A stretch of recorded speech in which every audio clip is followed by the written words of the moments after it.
Hello, I'm here to introduce my next monthly webinar, Working with Dreams. Many people have read about dream techniques before, but we're going to work with pure magical techniques. We work with special beings from the inner worlds, dream weavers, dream stealers, Lord of the Abyss, mysterious stranger, which are going to be great mastery of the dream world. The use of dreams is to actually not only have fun, but also to actually learn skills such as astral projection, explore the depths of your own unconscious, a great form of therapy to produce healing, also receive messages from guides and expand yourself and learn new skills. It's a very productive area of exploration.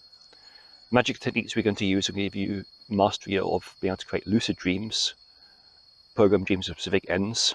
You can even have just pure wish fulfillment dreams, do all the things that you don't do in this physical world that can be fulfilled elsewhere, which can use your imagination for that, to actually find fulfillment, but also learn new skills, practice things that you can't practice in this world to improve yourself in many ways.